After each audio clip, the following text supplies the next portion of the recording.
Hallo, ich bin Jonas. Willkommen beim Nine Nar Tree Podcast. Heute werde ich das Buch zusammenfassen und besprechen. In ihrem Buch Verletzlichkeit macht stark, wie wir unsere Schutzmechanismen aufgeben und innerlich reich werden, präsentiert die US-amerikanische Sozialforscherin und Professorin Brené Brown einen bahnbrechenden Ansatz zur Kraft der Verletzlichkeit im eigenen Leben. Jahrzehntelang galten emotionale Offenheit und das Zulassen von Unsicherheiten als Zeichen von Schwäche. Doch Brown zeigt anschaulich, dass in Wahrheit genau diese Verwundbarkeit der Schlüssel zu persönlicher Entwicklung, tiefen Beziehungen und authentischem Mut ist. Das Werk basiert auf jahrelanger Forschung und unzähligen Interviews, die die Autorin mit Menschen aus unterschiedlichsten Lebensbereichen geführt hat.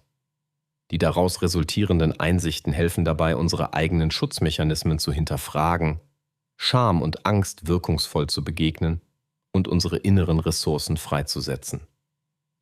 Durch Brown, wirkungsvolle Erzählweise und praxisnahe Empfehlungen entsteht ein inspirierender Leitfaden für alle, die echte Verbundenheit suchen, sei es in Beziehungen, im Berufsleben oder in der eigenen Persönlichkeitsentwicklung. Das Buch bietet nicht nur wissenschaftlichen Tiefgang, sondern auch einen empathischen Zugang zu den Herausforderungen und Chancen, die mit echter emotionaler Offenheit einhergehen. Wer lernen möchte, überholte Denkmuster abzulegen und das eigene Leben mutig und authentisch zu gestalten, findet in diesem Buch einen wertvollen Begleiter. Ich werde Ihnen die wichtigsten Erkenntnisse aus diesem Buch mitteilen. Erstens. Die Definition und Bedeutung von Verletzlichkeit. Brené Brown beginnt ihr Buch mit einer grundlegenden Klärung, was Verletzlichkeit tatsächlich bedeutet. Sie räumt mit dem weit verbreiteten Irrglauben auf, Verletzlichkeit sei gleichbedeutend mit Schwäche. Stattdessen beschreibt sie Verletzlichkeit als das bewusste Eingehen von Unsicherheiten, Risiken und emotionaler Offenheit. Brown untermauert ihre Definition anhand zahlreicher Beispiele aus ihrer Forschung. Situationen, in denen Menschen echten Mut zeigen, indem sie sich anderen öffnen, Hilfe annehmen oder Fehler eingestehen. Im Gegensatz dazu führen Abwehrmechanismen und emotionale Abschottung langfristig zu Isolation und Verarmung der Beziehungen. Durch das Annehmen der eigenen Verletzlichkeit können wir tiefe, erfüllende Erfahrungen machen, die Wachstum und Entwicklung begünstigen.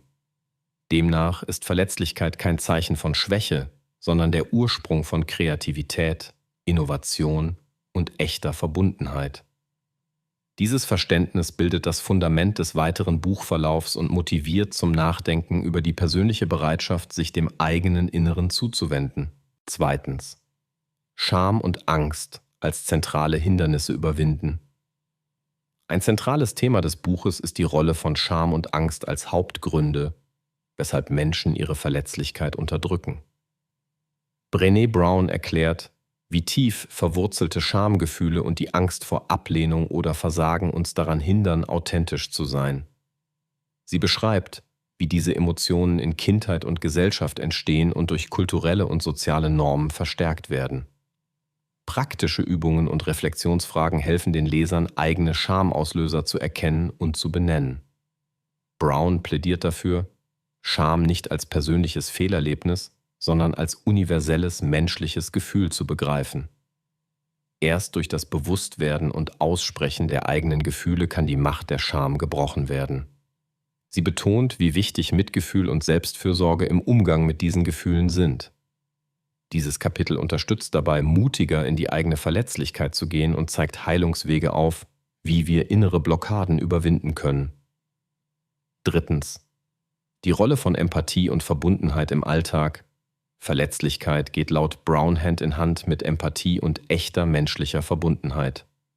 Das Buch verdeutlicht, wie wichtig es ist, ein unterstützendes Umfeld zu schaffen, in dem wir unsere Unsicherheiten offenbaren dürfen. Brown zeigt, dass Empathie nicht bedeutet, andere zu bemitleiden, sondern sich mit ihnen auf Augenhöhe zu begegnen und gemeinsam schwierige Gefühle auszuhalten. Sie analysiert, wie wir durch den Austausch von Verletzlichkeit Vertrauen aufbauen und echte Bindungen eingehen. Das Kapitel liefert Einsichten, wie empathische Kommunikation Konflikte entschärfen und Missverständnisse verhindern kann, sowohl im Privatleben als auch in der Arbeitswelt. Brown bietet zudem konkrete Strategien, wie man sich selbst und anderen empathischer begegnet, beispielsweise durch aktives Zuhören und aufrichtige Anteilnahme.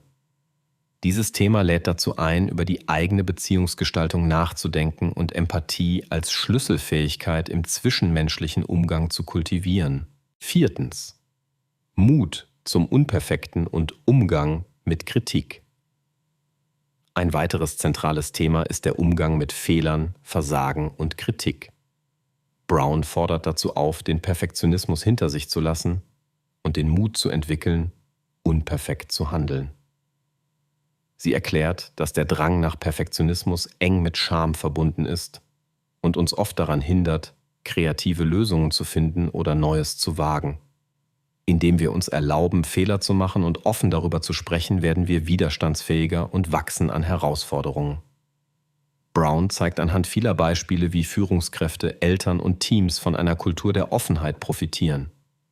Konstruktive Kritik wird zu einer Chance für gemeinsames Lernen und Weiterentwicklung. Dieses Kapitel liefert Tipps zur Stärkung des eigenen Selbstwerts und zur Entwicklung einer pragmatischen, mutigen Haltung gegenüber Rückschlägen. Wer lernt, konstruktiv mit Kritik umzugehen, kann auch im Angesicht von Widerständen wachsen. Schließlich praktische Wege zur Integration von Verletzlichkeit im Alltag. Zum Abschluss liefert das Buch zahlreiche Strategien und Übungen, wie Leserinnen und Leser Verletzlichkeit konkret in ihr Leben integrieren können. Brown bietet Reflexionsfragen, Praxisbeispiele und Alltagstipps, um kleine Schritte in Richtung Offenheit zu machen. Dazu gehört unter anderem, wie man Ziele und Wünsche klar kommuniziert oder Unterstützung im richtigen Moment sucht. Auch die Bedeutung von Routinen wie Dankbarkeitstagebüchern, Selbstmitgefühl und bewusster Pausen wird betont.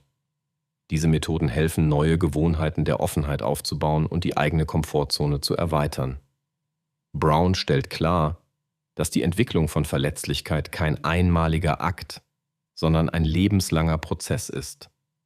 Durch regelmäßige Übungen können Leserinnen und Leser ihre Resilienz stärken, Stress reduzieren und erfülltere Beziehungen aufbauen. Dieses Kapitel ermutigt dazu, das Gelernte aktiv im Alltag umzusetzen und sich selbst immer wieder neu herauszufordern. Zusammenfassend: Verletzlichkeit macht stark ist ein Buch für alle, die sich nach mehr Tiefe, Authentizität und persönlichem Wachstum sehnen. Besonders empfehlenswert ist das Werk für Menschen, die in ihrem Privatleben oder im Beruf nach echter Verbindung streben, aber oft vor den eigenen Ängsten und Schamgefühlen zurückschrecken. Die Lektüre eignet sich für Führungskräfte, Eltern, Pädagogen und alle, die in Begegnung mit anderen stehen. Mit praxisnahen Beispielen und wissenschaftlichen Erkenntnissen motiviert Brené Brown, alte Denk- und Verhaltensmuster zu durchbrechen und neue Wege des Umgangs mit sich selbst und anderen zu gehen. Dieses Buch hebt sich von anderen Titeln dadurch ab, dass es sowohl tiefgründige Forschung als auch unmittelbar anwendbare Tools bietet. Ein Mix, der nachhaltige Veränderungen ermöglicht. Gerade in einer Zeit, in der Stress, Unsicherheit und gesellschaftlicher Leistungsdruck wachsen, liefert Brown wertvolle Impulse, um Resilienz, Mitgefühl und Authentizität zu kultivieren. Wer sich dem Abenteuer Verletzlichkeit stellt, wird nicht nur innerlich reicher, sondern erfährt auch eine neue Qualität der Lebendigkeit und Verbindung. Deshalb ist Verletzlichkeit macht stark weit mehr als ein gewöhnlicher Ratgeber. Es ist ein Handbuch für gelebten Mut und echtes Leben. Dieses Buch kann helfen, die eigene Lebensqualität zu verbessern, Ziele bewusster zu verfolgen und trotz aller Unsicherheiten mit Zuversicht in die Zukunft zu gehen. Wenn Sie unterstützen möchten, Brené Brown, können Sie das Buch über den Amazon-Link kaufen, den ich in der Podcast-Beschreibung angegeben habe. Lassen Sie mich nach dem Lesen des Buches wissen, was Sie davon halten und teilen Sie Ihre Gedanken mit. Bis bald.